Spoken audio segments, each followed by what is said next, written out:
Shalom, salam berkat dari kami untuk pendengar sekalian.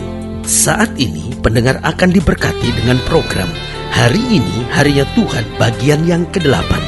Sebuah program rohani tentang doktrin Alkitab yang menolong kita untuk semakin tertanam dalam kebenaran firman dan bertumbuh dalam kemuliaan. Bersama hambanya, Pendeta Gilbert Lumuendo, STH.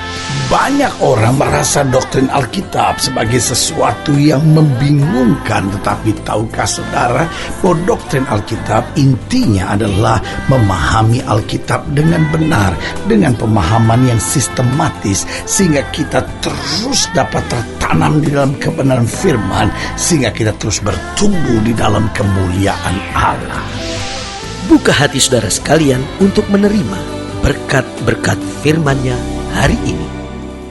Dalam hidup ini ada sebuah aksioma bahwa setiap orang yang hidup di muka bumi pasti memiliki kelebihan serta kekurangan. Tidak perlu ditahu apakah dia berdoa atau tidak berdoa, apakah dia mengandalkan Tuhan atau tidak mengandalkan Tuhan, sudah bertobat atau belum bertobat, pasti memiliki kelebihan dan juga kekurangan. Itu bukan berarti kalau orang rajin berdoa dan mengandalkan Tuhan, sudah bertobat sungguh-sungguh, berarti nggak punya kekurangan. Itu juga bukan berarti kalau orang yang belum bertobat, belum mengandalkan Tuhan, lalu nggak punya kelebihan dalam hidupnya.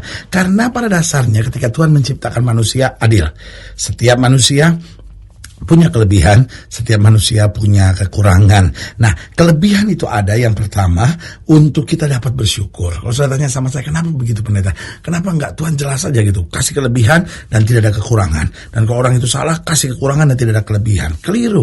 Karena apa? Karena kelebihan ada, Tuhan izinkan agar kita dapat bersyukur dalam segala hal. Supaya kita mengingat Tuhan, supaya kita tahu ya, kalau bukan karena Tuhan tidak akan saya ada sebagaimana saya ada. Nah, tetapi kekurangan ada agar kita dapat belajar mengandalkan Tuhan. Jadi kelebihan kita baik sehingga kita tahu bersyukur, jangan sombong. Tapi sebaliknya bahwa kekurangan ada supaya kita menyadari saya dengan kekuatan saya tidak akan mampu. Tapi saya ketika mengandalkan Tuhan, saya akan melihat perkara-perkara besar. Jadi setiap orang punya kelebihan dan kekurangan. Kelebihannya ada agar dapat bersyukur senantiasa kepada Tuhan, dan kekurangannya ada agar kita selalu belajar mengandalkan Tuhan.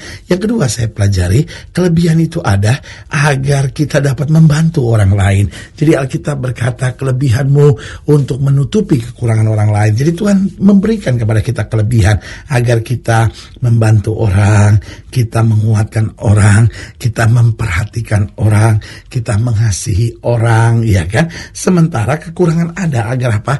Agar kita belajar menghargai orang, kita belajar sadar bahwa saya perlu orang lain, saya sadar bahwa saya membutuhkan orang lain. Dan kalau kita mulai menghargai orang lain dan menyadari kita membutuhkan orang lain, maka apa yang terjadi? Kita bisa saling menopang, saling menguatkan, dan terjadilah keindahan kehidupan ini. Haleluya. Dan yang ketiga saya pelajari, kelebihan ada agar kita berbagi. Karena saudaraku yang kasih dalam Tuhan, hidup ini jangan egois. Tuhan memberkati kita supaya kita dapat menjadi berkat. Jadi Tuhan mau kita berbagi. Apa yang kita terima, kita bagi. Sehingga akhirnya orang boleh mendoakan kita. Orang juga boleh memberkati kita. Karena kita saling menopang, saling membangun, saling berbagi. Tetapi kekurangan ada agar kita dapat belajar. Jadi kita berbagi, tapi sekaligus kita belajar. Karena itu saudaraku yang kasih dalam Tuhan, di sini letak keindahan hidup. Ketika setiap orang menyadari ada kelebihan, tapi juga ada kelemahan. Suami menyadari istri saya ada kelebihan tapi juga ada kekurangannya. Saya sebagai suami ada kelebihan, ada kekurangan. Jadi ketika kita saling menopang satu sama lainnya, maka disitulah terjadinya harmoni hidup yang indah. Dan yang keempat saya pelajari, kelebihan ada agar kita tidak minder dalam hidup ini. Tetapi sebaliknya kekurangan ada agar kita tidak sombong. Tapi kita dapat berkata seperti Paulus, aku ada sebagaimana aku ada, semata-matanya karena anugerah Tuhan. Haleluya. Selamat datang dalam program kita hari ini, Harinya Tuhan. Sebuah program rohani yang kembali mengingatkan kepada kita betapa pentingnya kita menjadikan firman Tuhan sebagai dasar keseharian hidup kita. Karena selama kita menjadikan firman Tuhan sebagai dasar keseharian hidup kita, langkah-langkah ke depan kita penuh dengan kepastian, kemenangan, berkat, mujizat, dan perkara-perkara besar. Haleluya. Dan dalam program ini kita sedang membahas tentang kelebihan dan kekurangan. Karena pada dasarnya setiap orang yang hidup di muka bumi pasti punya kelebihan, pasti punya kekurangan. Biarlah kita masing-masing saling menopang, saling mengerti, saling memahami, sehingga terjadi kehidupan yang penuh damai sejahtera. Haleluya. Nah, saudara yang kasih dalam Tuhan, dalam pembahasan tentang kelebihan dan kekurangan, kita mau belajar sama-sama dari Hakim-Hakim pasal 11.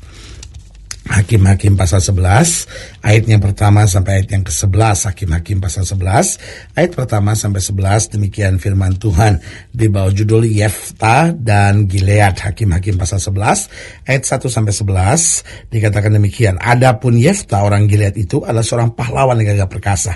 Ini kelebihannya. Dia seorang pahlawan yang gagah perkasa, tapi ia anak seorang perempuan sundal. Ini adalah kekurangannya. Setiap orang kalau sudah perhatikan pasti ada kelebihannya, pasti ada kekurangannya. Nah, ketika kita menyadari kelebihan kekurangan ini, disitulah terjadi keseimbangan. Dikatakan juga istri Gilead melahirkan anak-anak lelaki baginya. Setelah besar anak-anak istrinya ini, maka mereka mengusir Yefta, katanya kepadanya, engkau tidak mendapat milik pusaka dalam keluarga kami, sebab engkau anak dari perempuan lain. Jadi lihat, akhirnya Yefta, pahlawan yang gagah perkasa ini diusir. Ayat 3, maka larilah Yefta dari saudara-saudaranya itu dan diam di tanah Tob. Di sana berkumpullah kepadanya petualang-petualang yang pergi merampok bersama-sama dengan dia. Jadi saudara perhatikan, kalau orang gak bisa ngerti kelebihan dan kekurangan, maka apa yang terjadi? Dia akan kecewa, putus asa. Kenapa? Karena dia cuma pusing dan menangisi segala kekurangannya. Ayat 4, beberapa waktu kemudian Bani Amon berperang melawan orang Israel. Dan ketika Bani Amon itu berperang melawan orang Israel, pergilah para tua-tua Gilead menjemput Yefta dari tanah Tob. Kata mereka kepada Yefta, mari jadilah panglima kami dan biarlah kita berperang melawan Bani Amon. Lihat saudaraku yang kasih dalam Tuhan, akhirnya ada orang yang menyadari dan memperhatikan kelebihan yang ada pada Yefta ini. Jadi seorang berhasil bukan karena kelebihan-kelebihan yang hebat dan tidak ada kekurangan, bukan. Seorang berhasil karena dia berani menghadapi kekurangannya sambil menyadari kelebihan-kelebihan yang ada pada dia. Jadi orang gagal bukan karena kekurangan, tapi karena tidak menyadari kelebihan-kelebihan yang ada pada dirinya. Ayat 6, kata mereka kepada Yefta, mari jadilah panglima kami dan biarlah kita berperang melawan Bani Amon. Tetapi kata Yefta kepada para tua-tua Gilead itu, bukankah kamu sendiri membenci aku dan mengusir aku dari keluargaku? Mengapa kamu datang sekarang kepadaku pada waktu kamu terdesak? Kemudian berkatalah para tua-tua Gilead kepada Yefta, memang kami datang kembali sekarang kepadamu, ikutilah kami dan berperanglah melawan Bani Amon, maka engkau akan menjadi kepala atas kami, atas seluruh penduduk Gilead. Kata Yefta kepada tua-tua Gilead, jadi jika kamu membawa aku kembali untuk berperang melawan Bani Amon dan Tuhan menyerahkan mereka kepadaku, maka akulah yang akan menjadi kepala atas kamu. Lalu kata para tua-tua Gilead kepada Yefta, demi Tuhan yang mendengarkan sebagai saksi antara kita, kami akan berbuat seperti katamu itu. Maka Yefta ikut dengan para tua-tua Gilead, lalu bangsa itu mengangkat dia menjadi kepala dan panglima mereka. Tetapi Yefta membawa seluruh perkaranya itu ke hadapan Tuhan di Mizpah. Nah, saudaraku yang kekasih dalam Tuhan, dari sini kita bisa belajar orang perlu menyadari kelebihan dan kekurangannya. Dan biarlah di tengah kekurangan dan kelebihan kita, yang pertama, kita makin bersandar dan bersyukur kepada Tuhan. Saudaraku, Yefta lari dan pergi ke tanah Tob. Apa yang terjadi? Perampok-perampok berkumpul bersama dengan dia. Akhirnya apa yang terjadi? Seorang pahlawan yang gagah perkasa pergi merampok. Kenapa? Karena tidak bersandar dan tidak bersyukur kepada Tuhan. Saudaraku yang kasih dalam Tuhan, kelemahan bukanlah saat untuk kita bersungut, kelemahan bukan saat untuk kita berontak, tapi kelemahan harus kita hadapi dengan benar, sambil kita belajar menghargai orang lain, sambil kita belajar untuk tidak sombong, sambil kita belajar untuk tetap mengandalkan Tuhan dalam segala perkara. Jadi saya ulangi sekali lagi, biarlah di tengah kelebihan dan kekurangan kita makin bersandar dan bersyukur kepada Tuhan. Yang kedua, kita makin bersemangat dalam berbuat sesuatu bagi orang lain. Saudaraku yang kekasih dalam Tuhan, kadangkala kita cuma punya semangat untuk mencari untung buat diri kita sendiri. Kadangkala kita punya semangat hanya untuk memperkaya diri kita sendiri.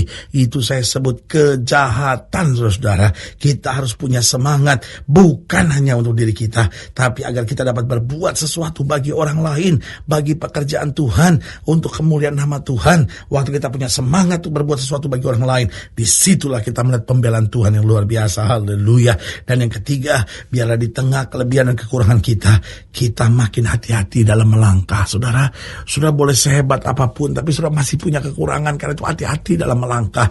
Makanya Tuhan ingatkan kepada Yosua, bertindaklah hati-hati sesuai dengan segala hukum yang kuberikan kepadamu. Berarti hari ini saya mau ingatkan buat setiap saudara, ketika Yesus berkata kepada murid-muridnya di Taman Getsemani, berdoa dan berjaga-jagalah supaya kamu tidak jatuh dalam pencobaan. Itu artinya Yesus sedang mengingatkan kita untuk kita harus hati-hati dalam melangkah. Banyak orang jatuh bukan karena setan terlalu kuat, tapi karena tidak hati-hati. Banyak orang akhirnya tinggalkan pelayanan bukan karena serangannya bertubi-tubi, tapi karena tidak hati-hati. Sebagai hamba Allah, saya mau ingatkan, mari kita harus makin bersandar dan bersyukur kepada Tuhan. Kita harus makin bersemangat dalam berbuat sesuatu bagi orang lain. Kita harus makin hati-hati dalam melangkah. Dan yang keempat, kita harus makin disadarkan untuk melekat pada firman Tuhan saja. Karena orang yang merenungkan Taurat Tuhan siang dan malam, ia seperti pohon yang ditanam di tepi aliran sungai, yang berbuah pada musimnya, yang tidak layu daunnya, dan apa saja yang diperbuatnya berhasil. Berarti makin kita melekat pada firman Tuhan, kita makin melihat campur tangan Allah yang luar biasa dalam hidup kita. Ingat, kelebihan dan kekurangan jangan menjadi hambatan buat kita, jangan menjadi sumber kekecewaan buat kita, tetapi kelebihan dan kekurangan di antara kita masing-masing membuat kita bisa saling bergandengan tangan, membuat kita bisa mengerti orang lain, membuat kita dapat bersyukur kepada Tuhan, dan dapat membuat kita tetap bersemangat dalam segala tingkah langkah kita, karena kita tahu firman Tuhan tetap kekuatan buat kita dalam segala perkara. Haleluya. Kalau sudah ingin dilayani lebih jauh, hubungi kami melalui telepon, hubungi kami melalui surat, kunjungi website kami, karena kami ada untuk membawa Bapak Ibu Saudara senantiasa lebih dekat pada Tuhan dan mengalami kasih kuasa mujizat yang luar biasa. Haleluya.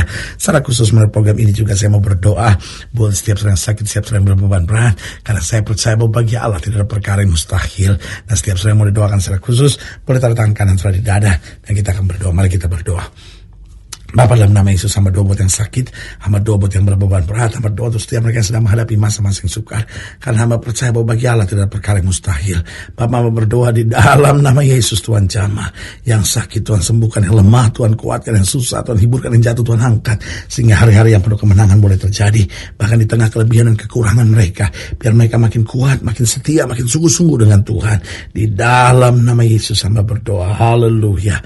Amin. Saudaraku yang kasih dalam Tuhan, kita sudah berdoa, ingat Tuhan tidak pernah lalai menepati janjinya. Inilah saatnya buat kita untuk bangkit bersemangat, bersuka cita dalam menghadapi segala perkara. Karena kita tahu Yesus hidup, Yesus berkuasa, dan selalu menyediakan yang terbaik buat anak-anaknya. Doa saya menyertai saudara. Sampai berjumpa pada program berikut, dan jangan lupa jadikan hari ini harinya Tuhan. Haleluya.